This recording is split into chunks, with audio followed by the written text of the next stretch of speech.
Hello student, आज के video session में मैं आपका स्वागत करती हूँ। स्टूडेंट, हम पढ़ रहे हैं समाजशास्त्र की प्रमुख अवधारणाएं।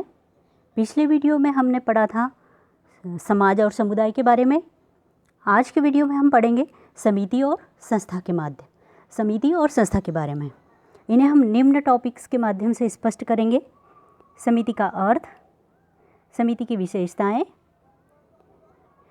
संस्था का अर्थ, संस्था की विशेषताएं, और समिति और संस्था दोनों में हम डिफरेंस देखेंगे। कुछ लोग अपनी आवश्यकताओं की, सबसे पहले हम देखेंगे समिति का अर्थ। कुछ लोग अपनी आवश्यकताओं की पूर्ति के लिए, अपने उद्देश्यों की पूर्ति के लिए, कुछ लोग अपनी आवश्यकताओं या अपने उद्देश्यों की पूर्ति के लिए जब एक दूसरे का सहयोग करते हैं और जब संगठित होकर यह कार्य किया जाता है तो उसे ही हम समिति कहते हैं। अर्थात जब व्यक्ति किसी निश्चित उद्देश्य को लेकर सहयोग के आधार पर एक संगठन का निर्माण करते हैं तब व्यक्तियों के इसी संगठन को हम समिति कहते हैं। इस प्रकार समिति व्यक्तियों का एक संगठन है। इस संगठन का आधार पारस्परिक सहयोग है। इसकी स्थापना कुछ विशिष्ट उद्देश्यों को पूरा करने के लिए की जाती है। यह उद्देश्य समाज द्वारा मान्यता प्राप्त होना आवश्यक है। प्रत्येक समिति कुछ नियमों से बंधी रहकर अपना कार्य करती हैं। यहाँ मैं स्पष्ट कर दूं कि कुछ व्यक्ति किसी समाज विरोधी अथवा आपराधिक उद्देश्यों को लेकर एक संगठन का निर्माण कर लें तो समाजशास्त्रीय अर्थ में इसे समिति नहीं कहा जाएगा। समिति के निर्माण के लिए उद्देश्य समाज द्वारा मान्यता प्राप्त होना आवश्यक है। तो इस प्रकार से समिति उद्देश्यों की पूर्ति के लिए सहयोग के रूप में संगठित होकर जो समूह बनता है उसे समिति कहा जाता है। अब इसे इस परिभाषा के माध्यम से स्पष्ट करते हैं। ग्लीन और गिलीन के अनुसार समिति व्यक्तियों का ऐसा समूह है जो कुछ निश्चित उद्देश्यों को पूरा करने के लिए संगठित होता है तथा कुछ मान्यता प्राप्त कार्य प्रणालियों द्वारा कार्य करता है। इस प्रकार उपरोक्त विवेचन से कुछ विशेषताएं निकल कर आती हैं समिति की। नंबर 1, समिति व्यक्तियों का मूर्त संगठन है। समिति का निर्माण व्यक्तियों के द्वारा होता है। व्यक्ति एक मूर्त प्राणी है, इसलिए इनके द्वारा बनने वाले संगठन की प्रकृति भी मूर्त होती है। नेक्स्ट है समिति का उद्देश्य, समिति की विशेषताएं। निश्चित उद्देश्य, समिति के निर्माण के लिए संगठित व्यक्तियों का उद्देश्य निश्चित होना चाहिए। उनकी आवश्यकताएं समान होती हैं और उन्हें पूरा करने के लिए समिति कार्य करती हैं। नेक्स्ट है विचारपूर्वक स्थापना। समिति की नेक्स्ट विशेषता है कि इसकी विचारपूर्वक स्थापना की जाती है। समिति का निर्माण विचारपूर्वक होता है। इसका स्वतः विकास नहीं होता। व्यक्ति अपने साधनों और आवश्यकताओं को देखते हुए पहले कुछ उद्देश्यों को निर्धारित करते हैं और इसके बाद उन पर सामूहिक रूप से विचार विमर्श करके समिति के निर्माण की एक रूपरेखा तैयार करते हैं। फिर है इसकी समिति की नेक्स्ट विशेषता है कि इसकी ऐच्छिक सदस्यता। इसकी सदस्यता पूर्णतः ऐच्छिक होती है। इसमें व्यक्ति अपनी आवश्यकताओं और रुचियों के अनुसार जिस समिति को अपने लिए उपयोगी समझता है उसी की सदस्यता स्वीकार कर लेता है और बीच में अगर वह त्यागना चाहे उसकी सदस्यता तो वो छोड़ भी सकता है। ये समिति नियमों पर आधारित होती है। प्रत्येक समिति के अपने कुछ नियम होते हैं और यह नियम समाज द्वारा मान्यता प्राप्त होते हैं। समिति के नियमों का उल्लंघन करने वाले सदस्यों को समिति से बहिष्कृत भी किया जा सकता है। समिति के कुछ उदाहरण हैं व्यापारिक संगठन, मजदूर संगठन, राजनीतिक दल, महिला संगठन। इन सब का निर्माण निश्चित उद्देश्यों को लेकर ही होता है। अब है संस्था, इंस्टीट्यूशन।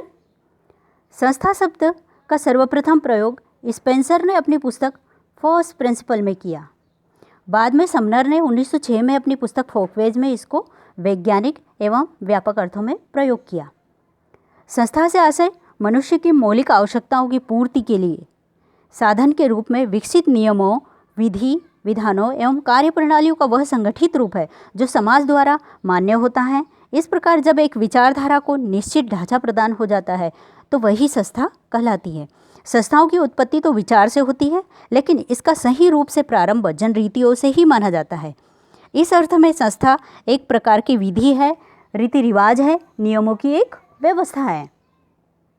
इस प्रकार हम कह सकते हैं कि संस्था सामाजिक नियमों तथा कार्य प्रणालियों की उस व्यवस्था का नाम है जो सामाजिक मूल्यों के अनुसार व्यक्तियों को अपने उद्देश्य पूरा करने की अनुमति देती हैं। इस संबंध में बोगार्डस की फेमस डेफिनेशन है, एक सामाजिक संस्था समाज की एक ऐसी संरचना है जिसे मुख्यतः सुस्थापित प्रणालियों के द्वारा लोगों की आवश्यकताओं को पूरा करने के लिए संगठित किया जाता है। इस प्रकार उपरोक्त विवेचन से संस्था की भी कुछ विशेषताएं निकल कर आती हैं कि संस्था एक नियमों की व्यवस्था है। संस्था की सबसे मुख्य विशेषता अथवा पहचान यह है कि संस्था का तात्पर्य कभी भी व्यक्तियों के संगठन से नहीं होता, बल्कि यह अनेक नियमों और कार्यविधियों की एक व्यवस्था है जो हमें अनेक विचारों, जनरीतियों, लोकाचारों, लिखित नियमों और कानूनों के रूप में देखने को मिलती हैं। संस्था अमूर्त होती हैं। संस्था एक मूर्त संगठन नहीं है। संस्था का निर्माण अनेक नियमों और कार्यविधियों द्वारा होता है। इस नियम और कार्यविधियों में हम जीवन व्यतीत करते हैं, लेकिन उन्हें देख नहीं सकते। इसके कारण संस्था की प्रकृति सदैव अमूर्त होती हैं। संस्था के सुपरिभाषित उद्देश्य भी होते हैं। सभी संस्थाओं का निर्माण एक विशेष समूह के व्यवहारों पर नियंत्रण रखना तथा पारस्परिक संघर्षों की संभावना को दूर करना होता है। यह संस्था का एक उद्देश्य है कि यह सभी संस्थाएं कार्य एक विशेष समूह के व्यवहारों पर नियंत्रण रखती हैं और पारस्परिक संघर्षों की संभावना को दूर करती हैं। अब है संस्था, जैसे समिति का एक विशेष नाम होता है, लेकिन संस्था को हम प्रतीक चिन्हों के माध्यम से पहचानते हैं। जिस प्रकार समिति का एक विशिष्ट नाम होता है, उसी प्रकार संस्था की विशेषताएं इसके प्रतीकों द्वारा स्पष्ट की जाती हैं। उदाहरण के लिए विवाह एक संस्था है तथा इसमें निहित भावनाओं को अनेक मंत्रों, हवन वेदी, कलश तथा मंडप जैसे प्रतीकों से अभिव्यक्त किया जाता है। इस प्रकार संस्था का विकास सर्वप्रथम एक विचार के रूप में होता है, और जब व्यक्ति के लिए यह विचार उपयोगी सिद्ध होने के कारण वह उसकी पुनरावृत्ति करता है, तो यह उसकी आदत बन जाती है, और इस प्रकार उसकी उपयोगिता को देखकर अन्य व्यक्ति सामूहिक रूप से उसकी पुनरावृत्ति करने लगते हैं। फिर वही विचार एक जनरीति बन जाता है। जब इसमें अनेक पीढ़ियों के अनुभवों का भी समावेश हो जाता है, तो यह एक प्रथा बन जाती है, और इस प्रथा को जब संपूर्ण समूह की स्वीकृति मिल जाती है, उसे समूह कल्याण के लिए आवश्यक माना जाने लगता है, तो यही प्रथा लोकाचार का रूप ग्रहण कर लेती है। और जब नियमों द्वारा इस लोकाचार को एक स्पष्ट ढांचा प्राप्त हो जाता है, तब इसी को हम संस्था कहते हैं। संस्था के कुछ उदाहरण हैं विवाह, धर्म, नौकरी के नियम, उत्तराधिकार का नियम आदि।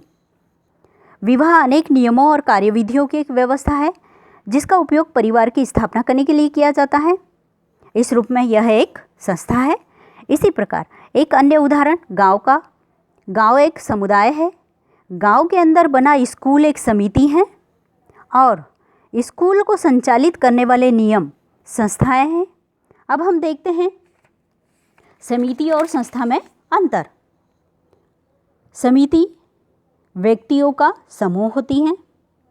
संस्था नियम कानून का ढांचा है। समिति मूर्त होती है, संस्था अमूर्त होती है। समिति के उद्देश्य सीमित होते हैं, संस्था के उद्देश्य व्यापक होते हैं। समिति की सदस्यता ऐच्छिक होती है, संस्था की सदस्यता अनिवार्य होती है। समिति का एक विशिष्ट नाम होता है। संस्था को प्रतीकों द्वारा जाना जाता है। समिति के एग्जाम्पल्स हैं स्कूल, कॉलेज।